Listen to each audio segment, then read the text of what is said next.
बिस्मिल्लाहिर्रहमानिर्रहीम। गाइस, उम्मीद है कि आप खैरियत से होंगे। Today our topic is for loop. For loop क्या होते हैं, हम क्यों फॉर लूप्स को यूज़ करते हैं, फॉर लूप का सिंटैक्स क्या होता है, और फॉर लूप को इनिशियलाइज कैसे किया जाता है, उस फॉर लूप के अंदर वैल्यूज़ को कैसे इनिशियलाइज करते हैं।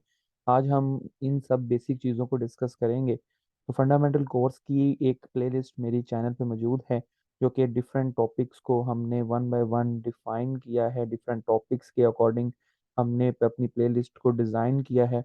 अगर आपको फॉर लूप के अलावा बाकी टॉपिक्स भी स्टडी करने हैं, वहाँ से हेल्प लेनी है, तो आप ले सकते हैं। सो गाइज, हम आज स्टार्ट करते हैं फॉर लूप्स। फॉर लूप्स क्या होते हैं? For loop loops, first of all हम देखते हैं कि लूप्स क्या होते हैं। लूप्स एक ऐसा प्रोसेस है कि जब हमने मल्टीपल टाइम एक चीज को बार बार प्रिंट करना हो, या हमने एक प्रोसेस मल्टीपल टाइम परफॉर्म करना हो, तो हम लूप्स को यूज करते हैं। लूप का दूसरा नाम आइटरेटिव या आइटरेशन भी है। ओके, यानी कि हम कहते हैं कि एक चीज को बार बार रिपीट करने के लिए हम लूप्स को यूज करते हैं, यानी कि जब तक हम उस कंडीशन को तक ना पहुंच जाएं, तब तक वो लूप काम करता रहे। यानी कि जब तक कंडीशन फॉल्स ना हो जाए, लूप जो है वो वर्क करता रहे। ओके, लूप की कुछ डेफिनेशन इस तरह है कि लूप एक आइटरेटिव काम करता है, आइटरेशंस पे काम करता है। तो इसी तरह फिर हम उसके बाद इसकी तीन टाइप्स को डिस्कस करते हैं। लूप्स की तीन टाइप्स हैं: for loop, while loop and do while loop. आज हम व्हाइल फॉर लूप को डिस्कस करेंगे कि फॉर लूप क्या होता है। सो गाइज, हम फॉर स्टेटमेंट यानी कि फॉर का स्ट्रक्चर पहले देखेंगे कि फॉर लूप किस स्ट्रक्चर के अकॉर्डिंग वर्क करता है।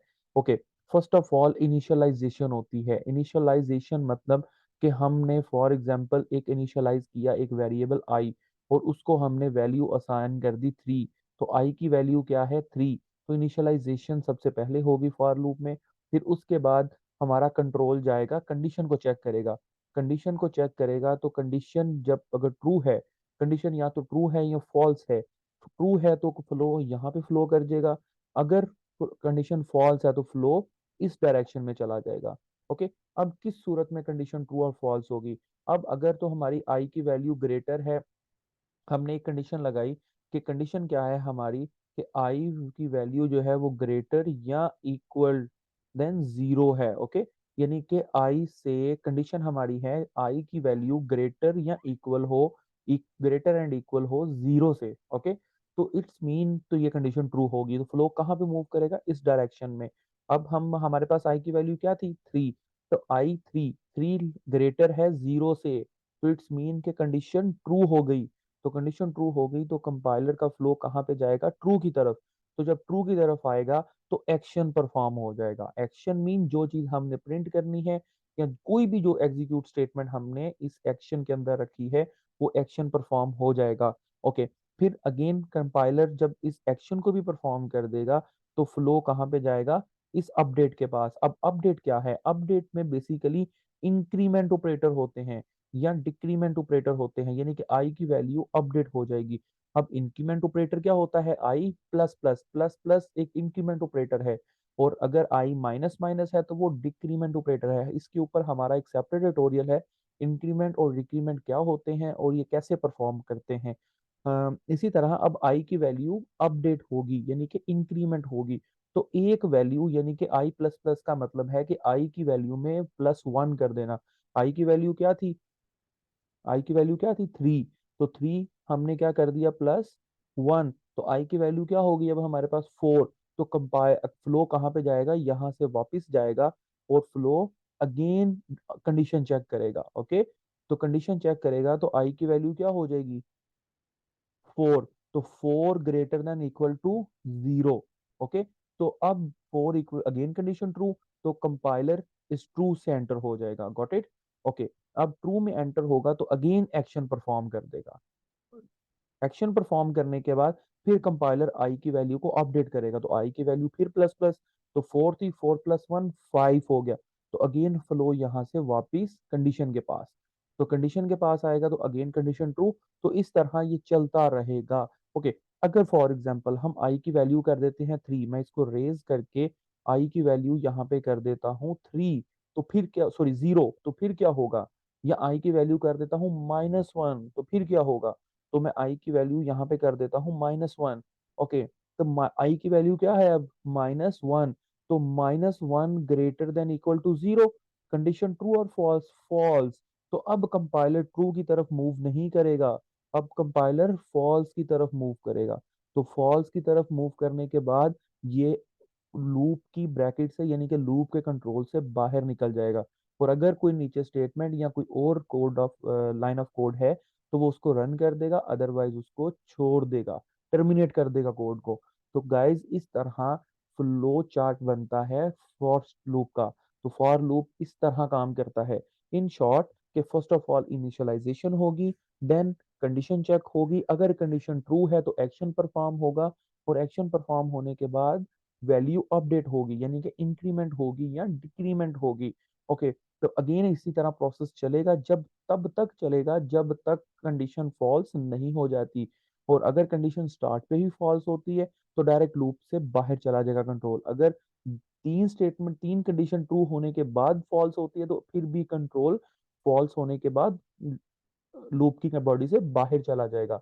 Okay, so guys hope so आपको ये कंसेप्ट क्लियर हुआ होगा फ्लो चार्ट कैसे वर्क करता है, यानी कि फ्लो चार्ट के अकॉर्डिंग फॉर लूप कैसे वर्क करता है।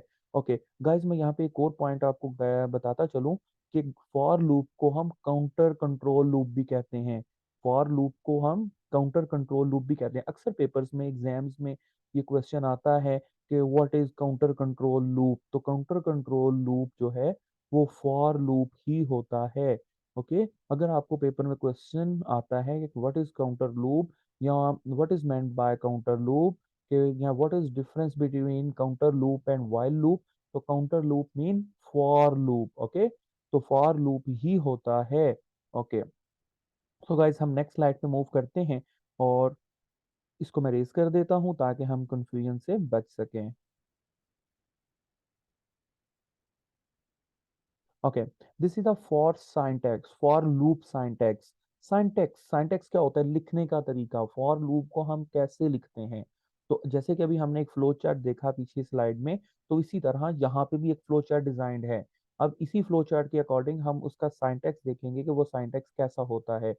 So guys first of all, for एक कीवर्ड है। फॉर एक कीवर्ड है। कीवर्ड क्या होता है? कीवर्ड गाइस, मेरा एक और ट्यूटोरियल कीवर्ड्स के ऊपर भी है, कीवर्ड वेरिएबल्स और कांस्टेंट्स के ऊपर है कि कीवर्ड्स क्या होते हैं। कीवर्ड्स गाइस वो वर्ड्स होते हैं जिनको हम एज अ वेरिएबल यूज नहीं कर सकते।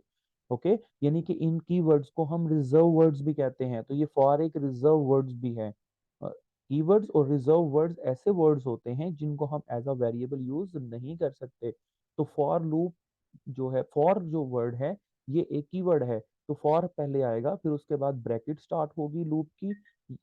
लूप की ब्रैकेट के अंदर फर्स्ट नंबर पे जो आता है हमारे पास वो इनिशियलाइजेशन है। इनिशियलाइजेशन मतलब आई या कोई भी वैल्यू इनिशियलाइज करना। ओके, अब उसके बाद इनिशियलाइजेशन के बाद comma, sorry colon, semi colon, और सेमी कॉलन के बाद फिर कंडीशन आती है। यानी कि जैसे कि मैंने अभी पीछे जो एग्जांपल ली, आई लेस देन या ग्रेटर देन इक्वल टू 0 या इक्वल टू 2 या इक्वल टू 10, तो कंडीशन यहाँ पे आती है। सेंटर में कंडीशन आती है, फिर उसके बाद एक और टर्मिनेटर सेमीकोलन आता है। फिर उसके बाद हमारे पास अपडेट आता है। अपडेट मतलब वैल्यू को इंक्रीमेंट करना या वैल्यू को डिक्रीमेंट करना, अपडेट में आता है। फिर इसी तरह यहाँ से लूप की ब्रैकेट स्टार्ट होती है और लूप की ब्रैकेट क्लोज होती है, तो इसके अंदर एक्शन परफॉर्म होता है। तो इस तरह हम लूप के सिंटैक्स को लिखते हैं कोड में। ये काम कैसे करता है, how it is work, already हम प्रीवियस स्लाइड में इसको डिस्कस कर चुके हैं। तो फर्स्ट स्टेप में क्या करता है? एग्जीक्यूट करता है। क्या? Initialise statement. तो फर्स्ट ऑफ ऑल ये इनिशियलाइज करता है। फिर उसके बाद ये व्हाइल कंडीशन इज ट्रू, अगर कंडीशन ट्रू है तो लूप के अंदर कंट्रोल जो है वो लूप की बॉडी में एंटर होगा। अदरवाइज कंडीशन ट्रू नहीं है तो लूप में एंटर नहीं होगा, कंट्रोल लूप में एंटर नहीं होगा, यानी कि कंपाइलर लूप में नहीं आएगा, ये लूप से बाहर चला जाएगा। तो अगर ट्रू है तो फिर क्या होगा? फिर एक्शन एग्जीक्यूट होगा, यानी कि ये एक्शन परफॉर्म होगा। फिर उसके बाद एक्शन परफॉर्म होने के बाद वैल्यू अपडेट होगी, यहाँ से जाके इसमें वैल्यू अपडेट करेगा, यानी कि या तो इंक्रीमेंट करेगा या डिक्रीमेंट करेगा। तो वैल्यू अपडेट होने के बाद फिर अगेन कंडीशन चेक की जाएगी। ओके, तो इस तरह ये वर्क करता है। तो how it works for loop first is the initialization and second is the condition and then action and update. Okay इस तरह लूप अगेन एंड अगेन चलता चले जाएगा जब तक कंडीशन फॉल्स नहीं हो जाती। सो गाइज अब नीचे एक एग्जांपल है, इसकी मदद से हम इसे मजीद अंडरस्टैंड करते हैं। Okay first of all int is a data type, I is a variable and last is the semicolon terminator. Okay I की वैल्यू, आई एक वेरिएबल डिक्लेयर है फॉर लूप, और फॉर लूप में सबसे पहले क्या होता है, इनिशियलाइजेशन होता है। इनिशियलाइजेशन, आई की वैल्यू इनिशियलाइज हो रही है क्या, टू, सॉरी वन, आई की वैल्यू क्या है, वन। तो आई की वैल्यू इनिशियलाइज हो गई, आई की वैल्यू अब बन गई वन। ओके अब कंडीशन चेक की जा रही है, आई यानी कि आई की वैल्यू क्या है, one, less than equal 20, condition true और फॉल्स, ट्रू, कंडीशन ट्रू है। तो कंपाइलर कहाँ पे जाएगा, इसके अंदर, यानी कि अंदर क्या मिलेगा उसको, सी आउट आई इज प्रिंट होगा और आई की वैल्यू को प्रिंट करेगा। आई की वैल्यू क्या है, वन, तो आज सबसे पहले हमारे पास आउटपुट में क्या आ जाएगा, I is I is one. Okay फिर इस तरह अब अगेन यहाँ से इसको मुकम्मल करने के बाद कंपाइलर इस आई प्लस प्लस के पास, अपडेट के पास, तो आई प्लस प्लस मतलब आई वन था, I plus one, one plus one two, तो आई की वैल्यू होगी टू। तो अब यहाँ पे क्या आ गया, टू, तो टू आ गया, two less than equal to 20। तो अब अगेन कंडीशन ट्रू है, तो अगेन कंपाइलर इस सी आउट स्टेटमेंट को रन करेगा, सी आउट आई इज, आई की वैल्यू अब क्या हो गई, टू, तो आई की जगह पे अब वन की जगह पे क्या पुट होगा, टू, यानी कि आई की वैल्यू टू पुट होगी, आई इज टू, तो यहाँ पे क्या आ जाएगा, टू। ओके अगेन कंपाइलर यहाँ से मूव करेगा इस आई प्लस प्लस के पास और एक इंक्रीमेंट कर देगा, और एक इंक्रीमेंट करेगा तो आई प्लस प्लस, यानी कि पहले आई की वैल्यू टू थी, अब आई की वैल्यू क्या हो गई, थ्री, तो आई की वैल्यू थ्री होगी, तो यहाँ पे भी हमारे पास आई की वैल्यू थ्री हो गई, तो three less than and equal to 20, condition again true, condition again true, तो कंपाइलर सी आउट के पास आ गया, सी आउट आई इज, और कंपाइलर की वैल्यू, आई की वैल्यू क्या है अब थ्री, तो थ्री प्रिंट होगा, यानी कि is I is three. Okay इसी तरह ये चलेगा, फोर भी प्रिंट होगा, फाइव, सिक्स, सेवन, 8, 9, 10, 11, 12, 13, 14, 15, 16, 17, 18, और जब आई की वैल्यू हो जाएगी 20, तो 20 भी प्रिंट होगा क्योंकि इक्वल है। Okay 20 less than and equal 20, तो इक्वल भी है, ठीक है, तो इक्वल भी है तो इसका मतलब ये भी कंडीशन ट्रू है, तो फिर 20 प्रिंट होगा, और जैसे ही आई की वैल्यू 21 होगी, तो 21 लेस देन इक्वल टू 20, ना ही वो लेस है और ना ही इक्वल है 21 20 से, तो कंडीशन हो जाएगी फॉल्स, तो फिर कंपाइलर इसको टर्मिनेट कर देगा। तो क्लास इस तरह स्टूडेंट्स, इस तरह कंपाइलर फॉर लूप को रन करता है, यानी कि फॉर लूप इस तरह परफॉर्म होता है। सो हम इसको रेज कर देते हैं ताकि हम नेक्स्ट स्लाइड में कंफ्यूजन से बच सकें। होप सो गाइस आपको कंसेप्ट क्लियर हो चुके होंगे। अगर कोई आपको कंफ्यूजन है तो आप कमेंट बॉक्स में मुझसे मुझसे पूछ सकते हैं।